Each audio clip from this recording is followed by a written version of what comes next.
వి gold trusted gold buyers తాకట్టులో ఉన్న బంగారాన్ని విడిపించి ఈ రోజు ఉన్న మార్కెట్ ధరకే కొనబడును. మరిన్ని వివరాలకు సంప్రదించండి 7710777020. దక్షిణ భారతదేశంలో ప్రముఖ పర్యాటక కేంద్రాల్లో అరకు ప్రాంతం ఒకటి. అయితే ఈ అరకు ప్రాంతానికి వెళ్ళాలంటే ప్రతి ఒక్కరూ విశాఖపట్నం నుంచి వెళ్ళడానికి ఎక్కువగా మక్కువ చూపుతూ ఉంటారు. వచ్చేటువంటి ప్రతి ఒక్క పర్యాటకులు కూడా, ఎందుకంటే ముందుగా విశాఖపట్నం వచ్చి అక్కడ ఉన్నటువంటి పర్యాటక పరంగా ఉన్నటువంటి కేంద్రాలన్నీ కూడా సందర్శించి విశాఖపట్నం నుంచి అరకు వైపు వెళ్ళడానికి ఎక్కువగా చూస్తూ ఉంటారు. ఇదే క్రమంలో ప్రస్తుతం అయితే మనం చూడొచ్చు, విశాఖపట్నం నుంచి అరకు వెళ్ళేటువంటి ఏదైతే రోడ్డు ఉందో ఆ రోడ్లో ప్రస్తుతం అయితే మాత్రం ఉన్నాయి. ఈ రోడ్డు చూసుకుంటే కొత్త వలస, అలాగే ఎస్కోట, అరకు లైన్ ఇది. ఈ లైన్ చూసుకుంటే గత 10 సంవత్సరాలుగా డిపిఆర్ ప్రతి సంవత్సరం కూడా రెడీ చేయడము, మళ్ళీ ప్రభుత్వాలు మారిన తర్వాత యథావిధిగా మళ్ళీ వెనక్కి వెళ్ళిపోయినటువంటి నేపథ్యం అయితే కనిపిస్తుంది. ఈరోజు అరకు వెళ్ళాలంటే, ఇటువైపు రావాలంటే ప్రయాణికులు అయితే తీవ్ర అవస్థలు పడుతున్నటువంటి నేపథ్యం అయితే కనిపిస్తూ ఉంటుంది. ప్రస్తుతం మనం అయితే చూస్తున్నటువంటి ఏదైతే ఈ రోడ్డు ఉంది, ఈ రోడ్డు అయితే ఓన్లీ సింగిల్ లైన్ రోడ్డు. ప్రస్తుతం ఇక్కడ మనం ఏదైతే ఎస్కోట్ మధ్యలో ప్రస్తుతం అయితే ఎస్కోట జంక్షన్ వద్ద అయితే ప్రస్తుతం అయితే ఉంది. ఎస్కోట్ జంక్షన్ వద్ద కనుక అంటే మనం ప్రజెంట్ టౌన్లో ఉన్నాం. ఈ టౌన్లో ఉన్నాం కాబట్టి సెంటర్లో ఒక పాత్రలో కనిపిస్తుంది. కానీ ఇదైతే ఎక్కడి నుంచి చూసుకుంటే ఇదంతా కూడా సింగిల్ లైన్ రోడ్డు మాత్రం ఉంటుంది. సింగిల్ లైన్ రోడ్డు కారణం చేతనే పూర్తిగా ఇటు రావాల్సినటువంటి వెహికల్ అంతా కూడా తీవ్ర అవస్థలు పడుతున్న పరిస్థితి కనిపిస్తుంది. అదేవిధంగా వర్షం పడిందంటే చాలు చుట్టుపక్కల నీరు చేరిపోయి ఉన్నటువంటి ప్రయాణికులు కూడా తీవ్ర అవస్థలు పడుతూ ఉంటారు. ప్రతిరోజు వచ్చినటువంటి అధికారి నాయకులు, అలాగే ఇక్కడ వచ్చినటువంటి అధికారులు నాయకులు అంతా కూడా వస్తుంటారు, వెళ్తుంటారు. వచ్చేటప్పుడు 4 లైన్ రోడ్డు వేస్తామని చెప్తూ ఉంటారు. చేసేది ఏమీ కనిపించకపోవడంతో ఇక్కడ ఉన్నటువంటి ప్రజలు కూడా తీవ్ర అవస్థలు పడుతూ ఉంటారు. ఎందుకంటే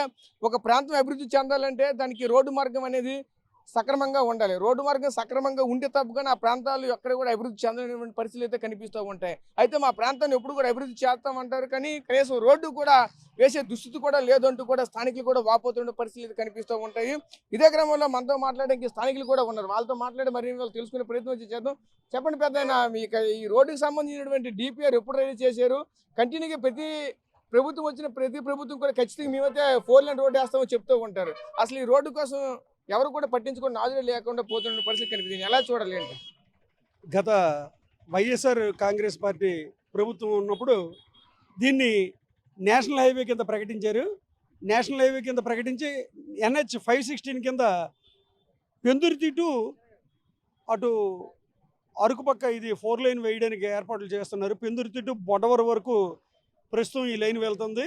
అప్పటికే అటుపక్క నుంచి మారేడుమిల్లి నుంచి ఇలాగా బొడవర మీదుగా వై జంక్షన్కి ఒక 4 లైన్ వచ్చింది. అందులో భాగంగా పెందుర్తి నుంచి బొడవర వరకు 4 లైన్ ఏర్పాటు చేస్తున్నారు. అయితే 4 లైన్ వస్తే చాలా వరకు వాహనదారులకి చాలా బాగుంటుంది, పర్యాటకులకు కూడాను. అయితే ఎస్కోట్ పట్టణం వరకు వచ్చాక చాలా వరకు అభివృద్ధి కుంటుపడిపోతుందనే చెప్పుకోవాలి. ఎందుకంటే బైపాస్ ఎస్కోట్ను మినహాయించి, పట్టణాన్ని మినహాయించి బైపాస్ వెళ్ళిపోతుందని అంటున్నారు.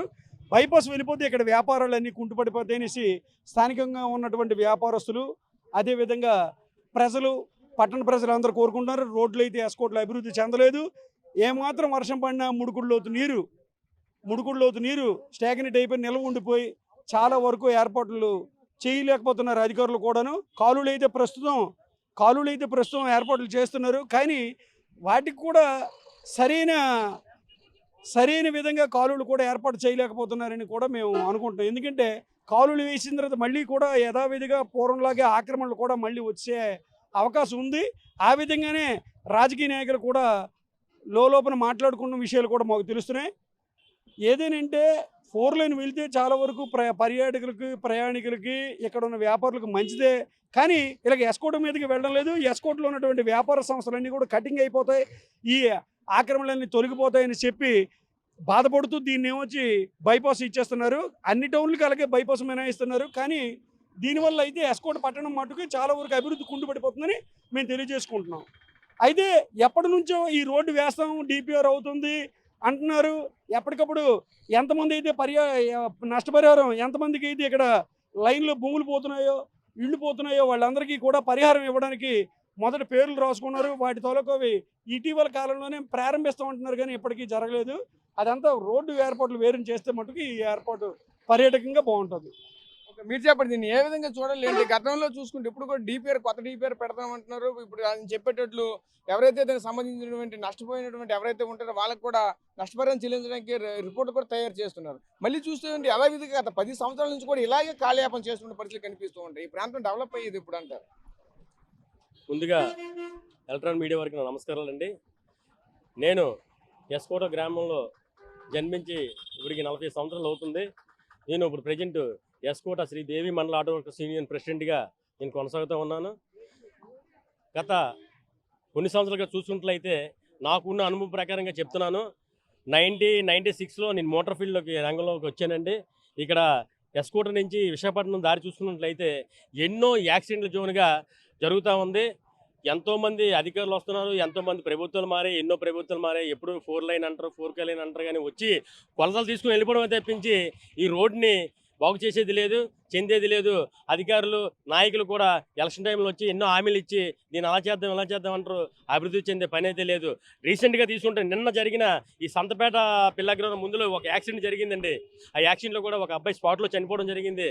కుర్రాళ్ళు కూడా ఇప్పుడు యూత్ కూడా ఈ బైక్స్ ఈ రోడ్ల మీద 100 స్పీడ్తో వెళ్ళి కంట్రోల్ చేయలేని పరిస్థితి. ఎందుకంటే ఎక్కడ పడితే అక్కడ రోడ్డు అధ్వానంగా ఉంది. మీడియా సోదరు ప్రత్యేకంగా మీకు చెప్పవసరం లేదు, మీరు చూసే ఉంటారు. ఎస్కోట్ నుంచి మొదలుకొని విశాఖ రోడ్డు చూస్తే ఎంత అధ్వానంగా తయారైందో, అలాగే ఈ పరిసర ప్రాంత రోడ్లు కూడా అలాగే ఉన్నాయి. ఎంతోమంది వచ్చి నాయకులు వచ్చి ఎన్ని చేసినా కూడా ఇది మట్టుకు బాగుపడేది లేదు. మేము ముఖ్యంగా ఒకటి చెప్తున్నాం ప్రభుత్వానికి, అయ్యా మీరు ఇప్పుడైనా వచ్చి ఈ కొలతలతో కాకుండా ఈ రోడ్ని సరిచేసి ప్రయాణికులకు ఇబ్బంది లేకుండా ఇబ్బందికరంగా చేస్తారని మరొకసారి కోరుకుంటున్నాం. అలాగే ముఖ్యంగా ఎస్కోట్ సమస్య ఒకటి ఉందండి. ఈ మధ్యకాలంలో ఒక నెల 2 నెలలు అవుతుంది ఈ రోడ్లు వేసేది చెంది లేదు, కానీ చిరు వ్యాపారస్తులు ఇబ్బంది పెట్టి ఒక డ్రైనేజ్ సమస్య కారణంగా చిరు వ్యాపారస్తులు ఇబ్బంది పెట్టి అక్కడెక్కడో సెంటర్లో వాటర్ జామ్ అయితే ఆక్రమణకు గురైన కొన్ని మదులు ఉన్నాయి, కాలువలు కొన్ని ఆక్రమణకు గురైపోయి ఉన్నాయి. ఆ కాలువల్ని అడ్డదైతంగా కొందరు పేర్లు చెప్పకూడదు కొంతమంది నాయకులతో కలిసి ఆ కాలువలు మూసేసి ఆ వాటర్ డ్రైనేజీని రోడ్ల మీద విడిచిపెట్టేశారు. ఆ వాటర్ రోడ్డు మీద రావడం వల్ల ఇక్కడ రోడ్డు సమస్య బాగా ఉందని చెప్పేసి కాలువలు అని చెప్పేసి ముఖ్య ఎక్కడ ఉందంటే చుట్టూ తిరిగి వచ్చినట్టు చేసి చిరు వ్యాపారస్తులు రోడ్ సైడ్ ఉన్న చిరు వ్యాపారస్తులు అందరూ కూడా తొలగించి నిర్మించారు. ఇప్పటికైనా ఈ వాటర్ సమస్య కాలువ సమస్య తీరాలని మరొకసారి కోరుకుంటూ నమస్కారం. మీరు చెప్పండి అయ్యా, మీరు ఒక రైతుగా మీ యొక్క పొలాలు కూడా రోడ్డు పక్కన అయితే కొన్ని పోయినట్టయితే అంతకు ముందు చెప్పారు, కానీ అప్పుడు కూడా అన్నారు అంతే, మీ రైతుల పొలాలు కూడా పోతున్నాయి, మీకు నష్టపరిహారం ఇస్తున్నామంటూ డిపిఐ రెడీ చేయడము, అలాగే మీకు అంతా ఎవరెవరు ఉన్నారో వాళ్ళందరూ కూడా రెడీ చేయడం పరిస్థితి కనిపించేది. ఈ రోజు దీని అంతా ఏ విధంగా చూడాలి? అసలు రోడ్డు అంతా డెవలప్మెంట్ లేకుండా ఈ విధంగా ఉండిపోతుంది, దీన్ని ఏ విధంగా చూడాలి? నా పేరు వసంత సత్యారావు, నాది విజయనగరం జిల్లా ఎస్కోట. అయితే మాకు చాలా రోజుల నుంచి అంటే ఒక 3 సంవత్సరాల క్రితం ఎస్కోట్లో అందరూ పేద రైతులే ఉన్నారు. పేద రైతులే ఉంటే మా పొలాల్లో నుంచి కొత్తూరు అనే ఒక ఊరు ఉంది, ఊరిని కలుసుకొని అక్కడి నుంచి 4-5 గ్రామాల మీదుగా ఎస్కోట్లో కిలోమీటర్ దూరం అంటే 620 అడుగులు దూరం వెడల్పుతోటి ఒక పోలవరం కాలువని తీసుకొస్తానండి. చాలామంది రైతులు ఆ పొలాల మీద బతికిన వాళ్ళకి పొలం కూడా లేకుండా పోతుంది. అది రీసెంట్గా అది అలాగే ఆగిందో లేదో మరి తెలియదు. మేము ఎంఆర్ ఆఫీస్కి కలెక్టర్ ఆఫీస్కి కంప్లైంట్లు ఇచ్చాము, ఆ కార్యక్రమం అలాగ ఆగింది. ఇప్పుడు రీసెంట్గా దాని పక్కనే ఒక 100 మీటర్లు వదిలేసి హైవే రోడ్డు అని వచ్చిందండి. ఆ హైవే రోడ్డు కూడా కొలతలు చేస్తారు, ఇంతవరకు డబ్బులు కానీ ఏది లేదు.